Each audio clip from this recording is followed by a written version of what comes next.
Whenever you're ready. Right.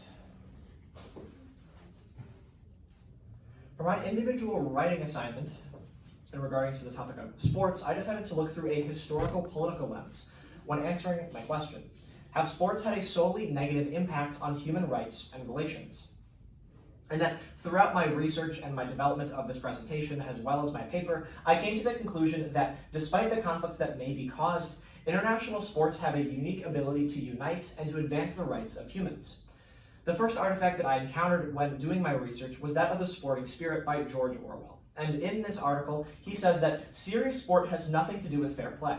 It is bound up with hatred, jealousy, boastfulness, the disregard of all rules, and sadistic pleasure in witnessing violence. In other words, it is war minus the shooting. And throughout my research and my encounter with this article, I had to ask, does Orwell's argument have any ground to stand on? Well, kind of. And we can find this through looking at three key areas. First is looking towards Italy.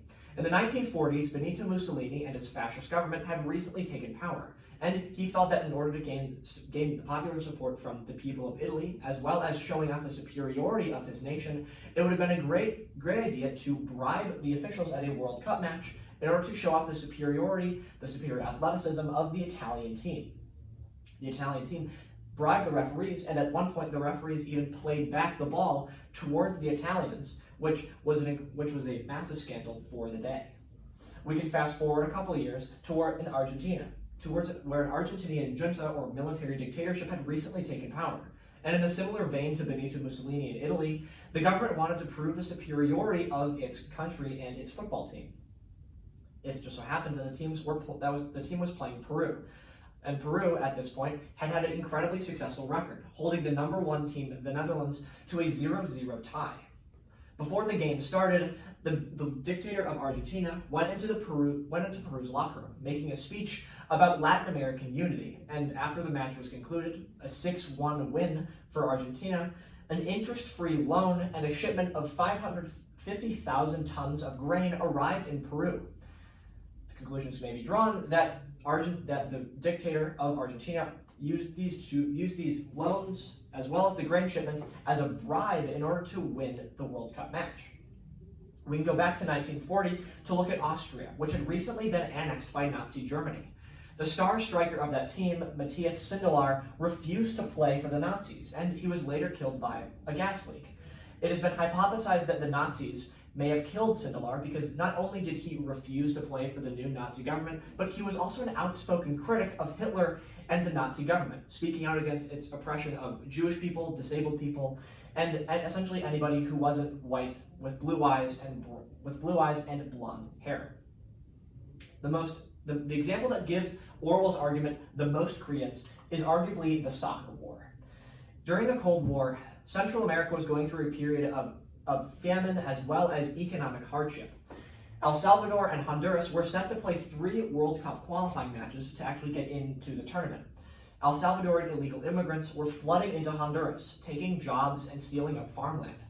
As a result of this, the Honduran government was incredibly furious with El Salvador's government, and that when the teams each played each other in their respective capitals, the team that was visiting suffered harassment from the local population, and that when El Salvador eventually qualified for the World Cup, its people in Honduras suffered even more harassment. And facing with the constant harassment of its people in a foreign country, El Salvador declared war, launching an attack on Honduras and advancing far into the country.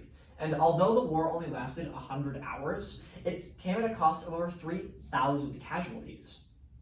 However, it is important to keep in mind that while sports may have been the catalyst for this event, it is very clear that without the economic hardship, we definitely would not have seen this war break out in the first place. As we can look towards historical precedents to show that there have been numerous World Cup qualifying matches that have not resulted in a war breaking out.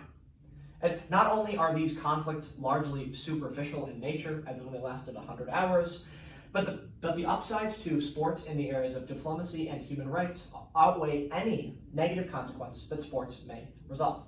And this is the first area I'd like to explore, is that sports have a powerful ability to mend conflict between nations. The second article I explored was that of empowering women from the United Nations. In that article, Nelson Mandela is quoted as saying, "Sport has the power to change the world. It is the power to inspire.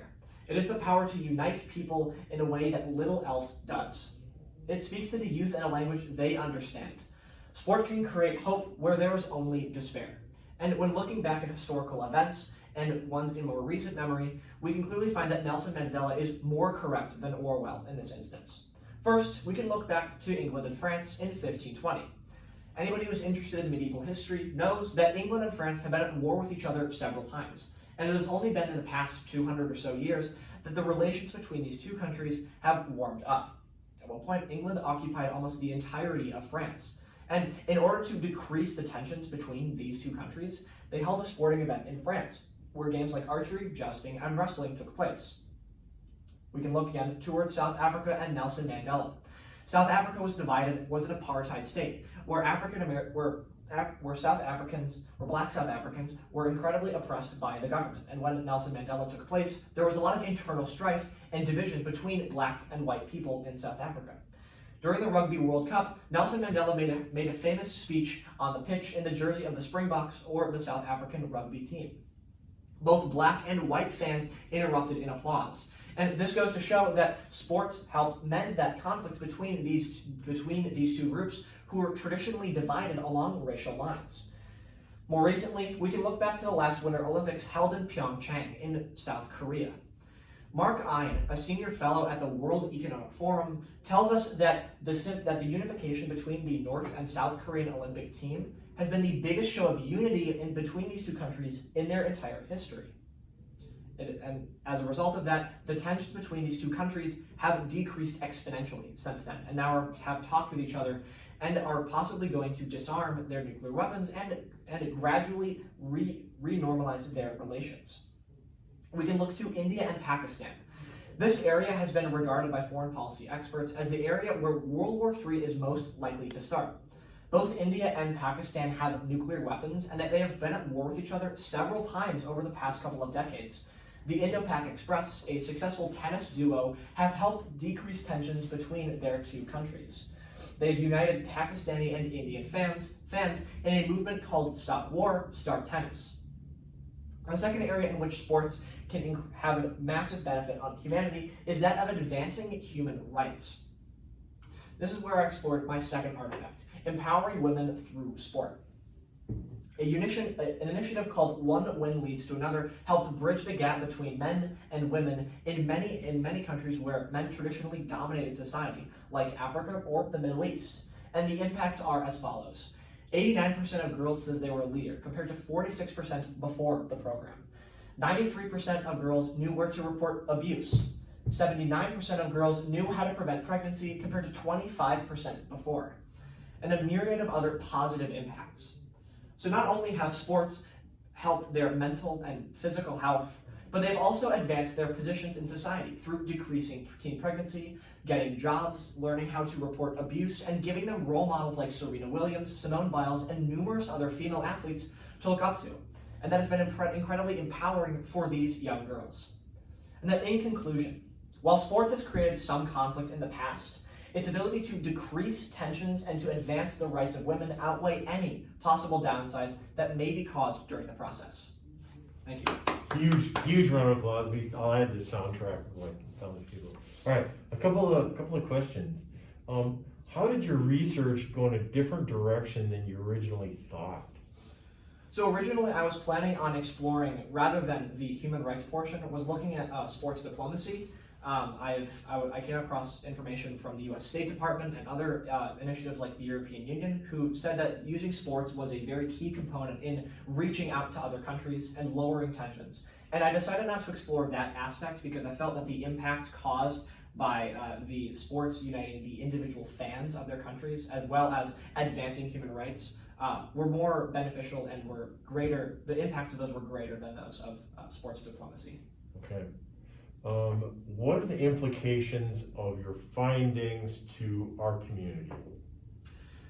I don't think necessarily it impacts our local community as much. However, I do think that in terms of our diplomatic approach with other countries, or when launching aid efforts in other countries that are impoverished, using sports as a tool to not only bridge that gap that may be caused culturally, socially, or economically between the United States and other countries, or non-government organizations and local communities, could help increase our efforts to decrease tensions around the world, but also to increase our aid and our help that we can give to countries that are not as fortunate as we are. Okay, thank you. Another huge round of applause line. Again, soundtrack is that. All right.